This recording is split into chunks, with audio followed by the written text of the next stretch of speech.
के साथ मैं हूं हसीब सिद्दीकी। हम मौजूद हैं रिजवान असलम भट्ट साहब के साथ। आज हम इनसे पूछेंगे इन्होंने अपने करियर का आगाज कैसे किया। सर, पीटीआई की हुकूमत को 3 साल होने को हैं, ऐसे कौन से इकदामात हैं जो नून लीग ने गुजरांवाला में नहीं किए और पीटीआई ने अभी तक कर दी हैं? बहुत जल्द गुजरांवाला यूनिवर्सिटी भी तमीर होने जा रही है, हॉस्पिटल चिल्ड्रन भी बनने जा रहा है और मोटरवे लिंक भी होने लगा है। 3 ताकतवर तरीन उस टाइम के मिनिस्टर थे, लेकिन उन्होंने गुजरांवाला के लिए इज्तिमाई तौर पर कुछ नहीं हासिल किया। 2021 और 22 का बजट आया, इसमें आम आवाम को क्या रिलीफ मिला?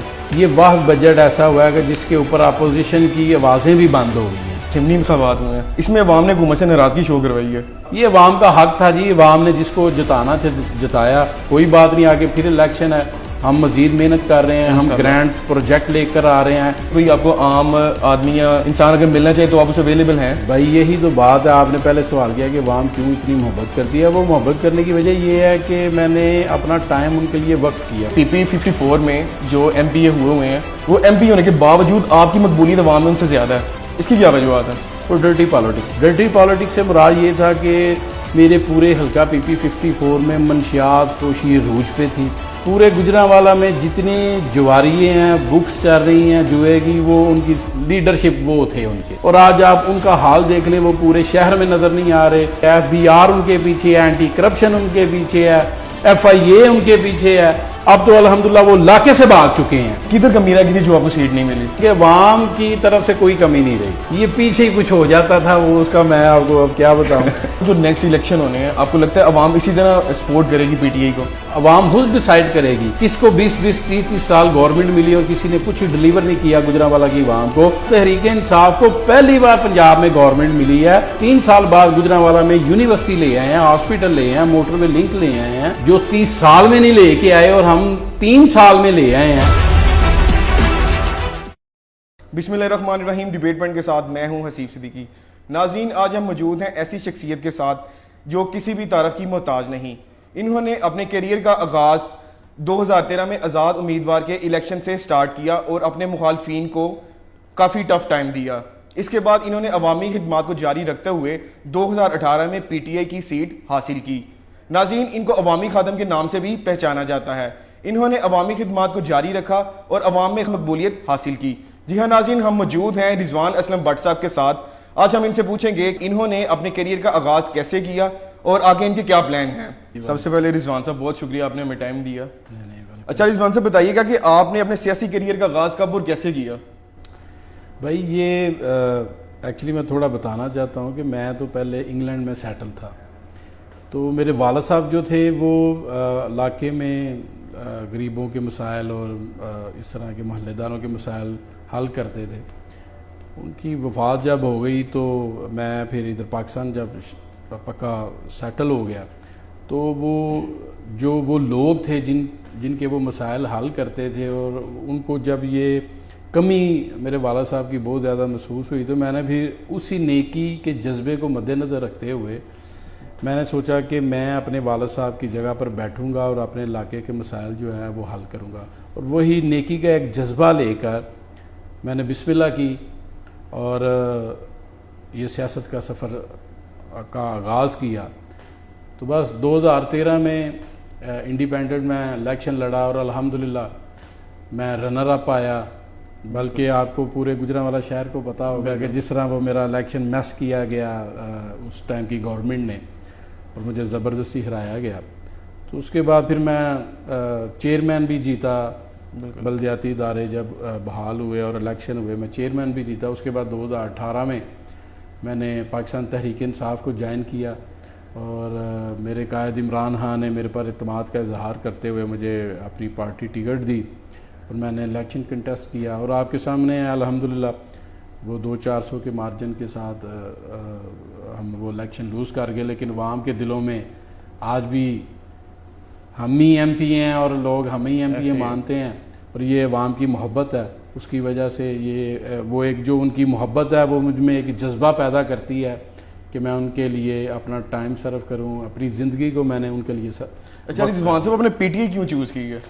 पीटीआई इसलिए चूज़ की कि जब 2018 तक हम लोग एक मायूस हो गए हुए थे कि वही लीडरशिप जो है जो सालों साल से दहाइयों से इस मुल्क को लीड कर रही है और हमारा मुल्क आज भी वहीं का वहीं खड़ा है। तो इमरान खान एक हमें होप नज़र आई कि अगर इमरान खान साहब आते हैं तो इंशाल्लाह ये हमारा मुल्क जो है वो बेहतर हो सकता है, वो तरक्की कर सकता है, इसके जो बेसिक मसाइल हैं वो ख़त्म हो सकते हैं। क्योंकि उन दूसरी लीडरशिप को तो हमने 2-2 4-4 बारियाँ दे के हमने देख लिया हुआ था, वही मरूसी सियासत है, वही मसाइल हैं और वही कल्चर, उसी तरह सिस्टम सारा चल रहा था। इस वजह से मैं और मेरे साथियों ने सोचा कि हम पाकिस्तान तहरीक इंसाफ को ज्वाइन करें और इस सफ़र में इमरान खान का साथ दें। अच्छा, पीटीआई की हुकूमत को 3 साल होने को हैं, ऐसे कौन से इकदाम हैं जो नून लीग ने गुजरांवाला में नहीं किए और पीटीआई ने अभी तक कर दिए हैं? भाई अल्हम्दुलिल्लाह वो बेशुमार इस तरह के मसाइल हैं जो साबका हुकूमतों ने हल नहीं किए थे। पहले तो जैसा पाकिस्तान तहरीक इंसाफ का ये नारा था कि हम तब्दीली लेकर आएंगे, उस तब्दीली को लाने के लिए हमें अनथक मेहनत करनी पड़ रही है। बहुत ज़्यादा जो दूसरी अपोजिशन जमातें हैं वो तनकीद भी कर रही हैं और प्रोपेगेंडे भी कर रहे हैं, लेकिन अल्हम्दुलिल्लाह अल्लाह के हुक्म से हमारा ये सफ़र जारी है तब्दीली लाने का और इंशाल्लाह एक दिन मुकम्मल तब्दीली भी आएगी इंशाल्लाह। और दूसरा जो है देखिए अभी हमारे पंजाब गवर्नमेंट ने एक जो बजट पेश किया है उसमें एक ग्रैंड पैकेज जो है वो गुजरांवाला की आवाम को दिया गया है। उसमें जब वज़ीर आला पंजाब पीछे आए गुजरांवाला विज़िट में तो हमने उससे पहले हमने इमरान खान साहब से भी मुलाकात की, उनको भी ये डिमांड्स बताई थी कि पाकिस्तान गुजरांवाला की आवाम को क्या क्या मसाइल और क्या कमियाँ हैं और क्या महरूमियाँ हैं जो साबका हुकूमतें जो है 70-72 साल दौर में दूर नहीं कर सकी। उनमें सबसे प्रायोरिटी थी कि हमें इंडिपेंडेंट यूनिवर्सिटी ऑफ गुजरांवाला दी जाए, उसके बाद हमें चिल्ड्रन हॉस्पिटल दिया जाए, मोटरवे लिंक दिया जाए और दीगर हमें फ्लाई ओवर दिए जाएँ। ग्रैंड हम तरक्याती मनसूबों की उनसे रिक्वायरमेंट की थी।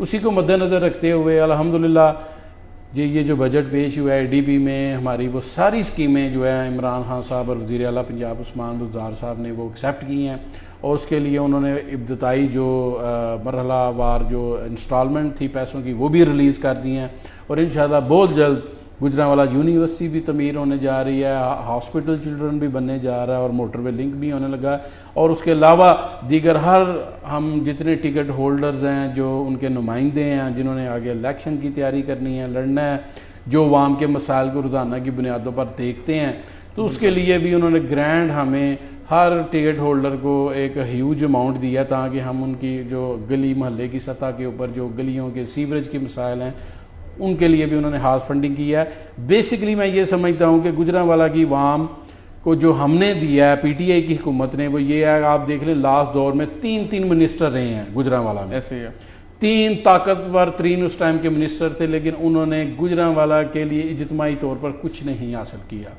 बिल्कुल उन्होंने ना यूनिवर्सिटी दी, ना कोई हॉस्पिटल बढ़ाया, कोई उन्होंने अवाम के लिए कोई पैकेज नहीं लेके आए। ये अल्हम्दुलिल्लाह पाकिस्तान तहरीक इंसाफ को और हम मुझ समेत तमाम स्टेक होल्डर जो इन तहरीक इंसाफ के इधर मौजूद है उनको ये क्रेडिट जाता है कि उन्होंने अपनी क़यादत से मुतालबा करते हुए गुजरांवाला की आवाम के लिए यूनिवर्सिटी हॉस्पिटल दीगर प्रोजेक्ट जो है वो लेके आई। ये तरक्याती काम हो गए गुजरांवाला में। रिजवान साहब, ये जो 2021 और 22 का बजट आया इसमें आम आवाम को क्या रिलीफ मिला? जी देखें उसमें तो आप पिछले द्वार में जाएं, चाहे पीपल्स पार्टी की हुकूमत बजट पेश करती थी या PMLN बजट पेश करती थी तो शोर शराबा होता था, जी ये हो गया वो हो गया।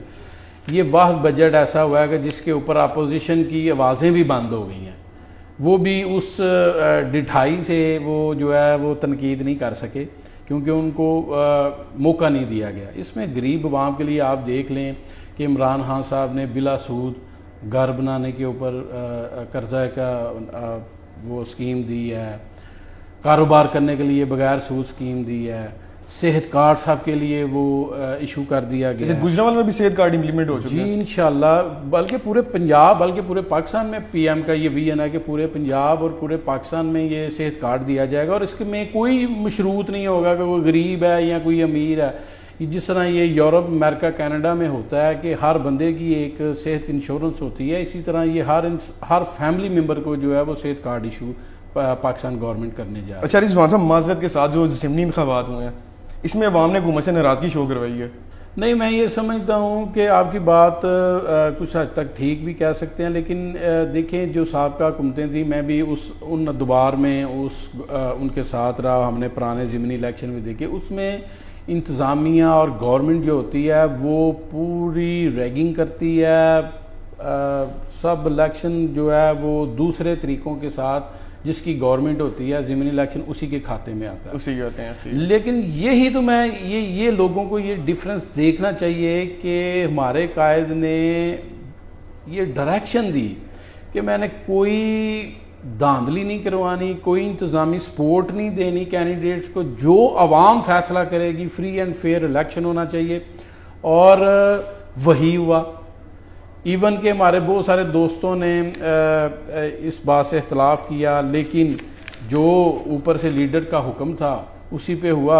ये अवाम का हक था जी, अवाम ने जिसको जिताना था जिताया, कोई बात नहीं, आगे फिर इलेक्शन है, हम मज़ीद मेहनत कर रहे हैं, हम ग्रैंड प्रोजेक्ट लेकर आ रहे हैं, अवाम देखेगी कि पाकिस्तान तहरीक इंसाफ ने 2023 तक कितना डिलीवर किया, और इंशाअल्लाह ताला मुझे पूरा यकीन है कि अवाम अपने फैसले पर। अच्छा, आपके मुताबिक पीटीआई पूरे 5 साल करेगी जी? ये तो आप ये 5 साल की बात कर रहे हैं, हम तो अगले 5 साल भी इंशाल्लाह पूरे इंशाल्लाह के हुक्म से।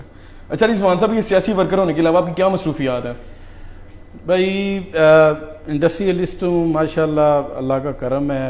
तो बाकी थोड़ा टाइम अगर बच जाए, जो कि मेरी जिम्मेदारी तो नहीं है, माशाल्लाह हम भाई हैं, 4 भाई हैं, तो वो मुझे सपोर्ट करते हैं, हम जॉइंट हैं, इत्तेहाद है, प्यार है, तो वो फाइनेंशियली सारा वो ध्यान लुक आफ्टर करते हैं। और मुझे उन्होंने वाला साहब के मिशन को आगे ले जाने के लिए उन्होंने मुझे स्पेयर किया हुआ है, वो मेरे बाजू हैं, मेरी ताकत है, मैं अपने भाइयों के बिना कुछ नहीं हूँ।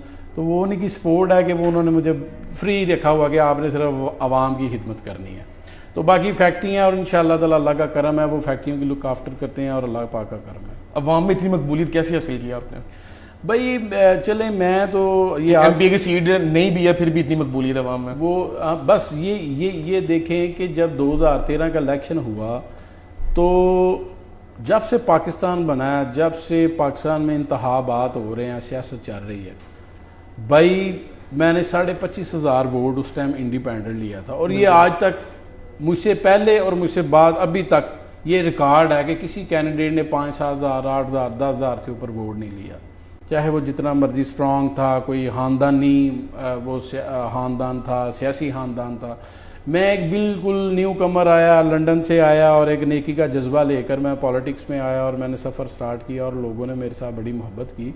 मैं ये समझता हूँ कि शायद मैं इस काबिल तो नहीं था, लेकिन माँ बाप की दुआएं और उन लोगों की ख़ास तौर पर दुआएं जिनकी आप बेलौस मदद करते हैं, उनकी हिदमत करते हैं, और मैं ये समझता हूँ कि क्योंकि मेरा जज्बा सिर्फ़ और सिर्फ अवाम की हिदमत करना है, जो मुश्किल में हो उसकी मुश्किल को हल कर सकूं, तो मेरा ख्याल है, मैं ये समझता हूँ कि अल्लाह पाक की ही खास मेहरबानी है, उसकी कोई करम नवाजी है मेरे ऊपर।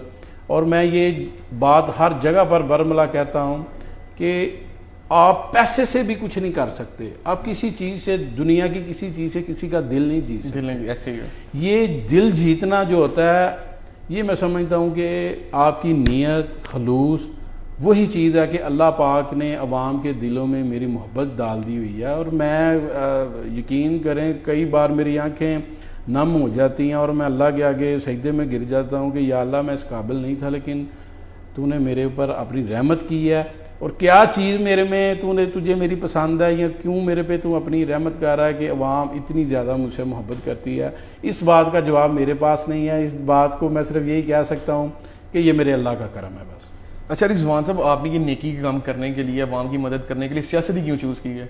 देखें, मैं ये समझता हूँ कि जो सियासत है वो एक पावर का नाम है, और जो अगर आप ईमानदारी से सियासत करें, इससे बड़ी और कोई इबादत नहीं है। सियासत एक इबादत का नाम है।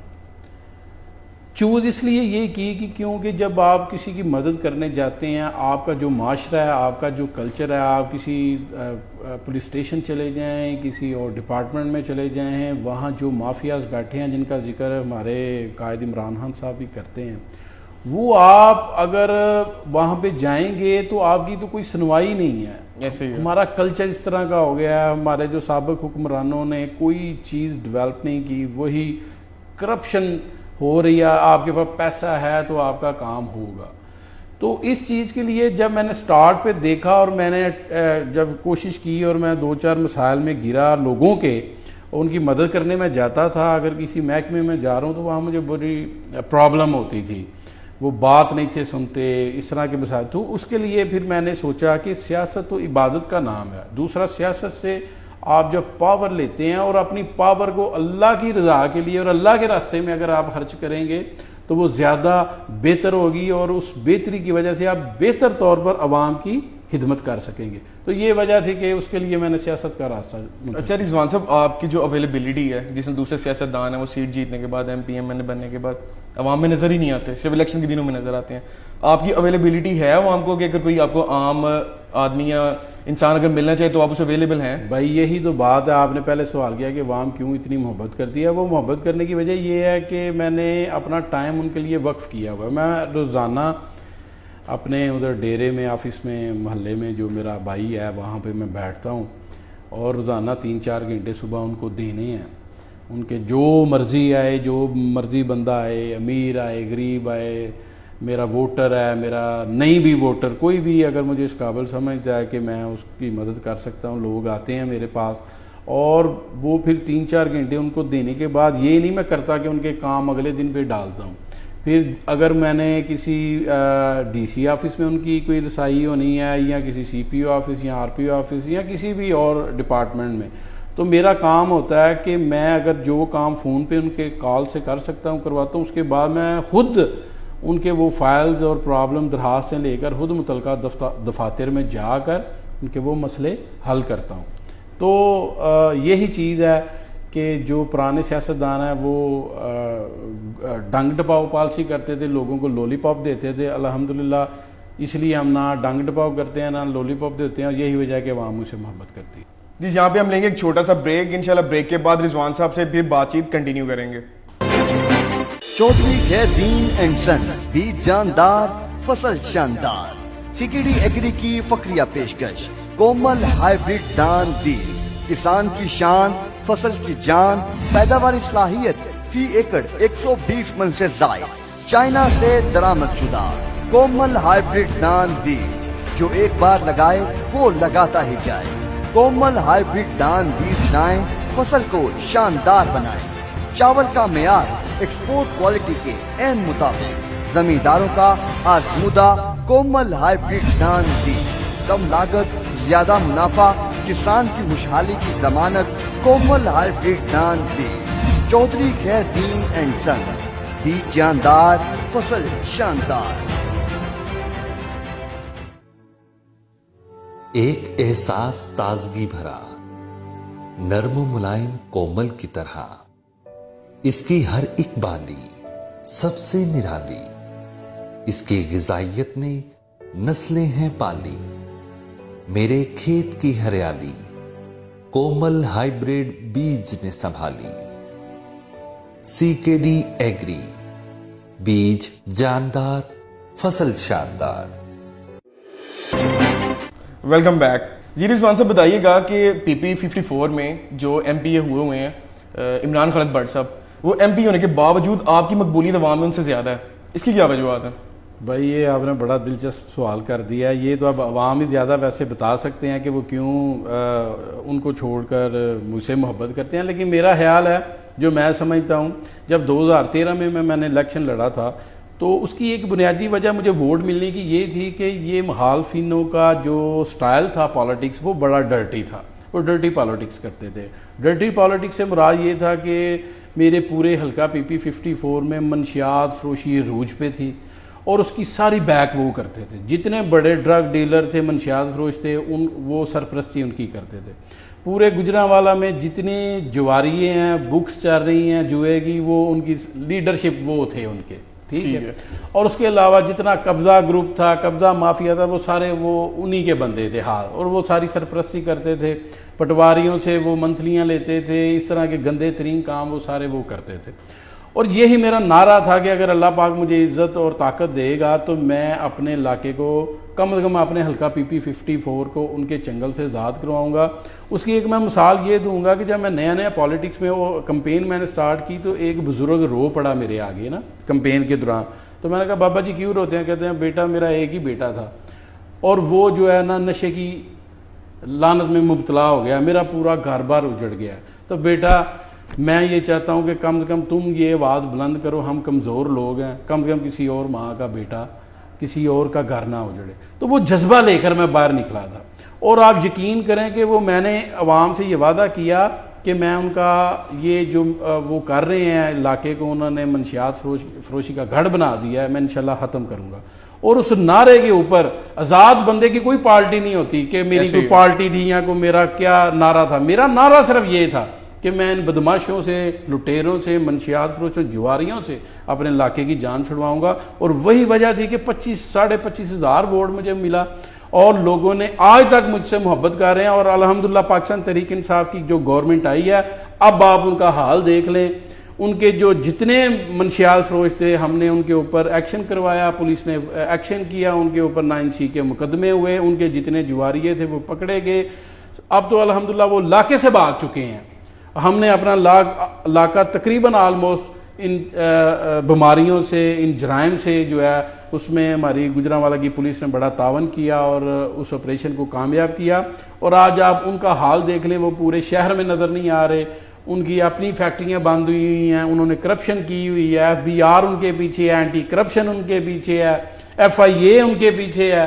तो ये भाई सारे मामला है, अल्लाह की ज़ात ऊपर बैठी हुई है, वो बेहतरीन इंसाफ करने वाली है। जुल्म का दौर चंद दिन का होता है, वो जुल्म का बादल छट चुका है और इंशाल्लाह हमारी ये मेहनत जारी रहेगी और पाकिस्तान तहरीक इंसाफ की हुकूमत इसी तरह आम लोगों को इंसाफ फराहम करती रहेगी। अच्छा रिजवान साहब, इतनी मकबूलियत के बावजूद, उनकी लोगों को पता था कि उनकी क्या हरकत हैं, जिस तरह की वो काम करते थे, उसके बावजूद किधर कमी रह गई थी जो आपको सीट नहीं मिली?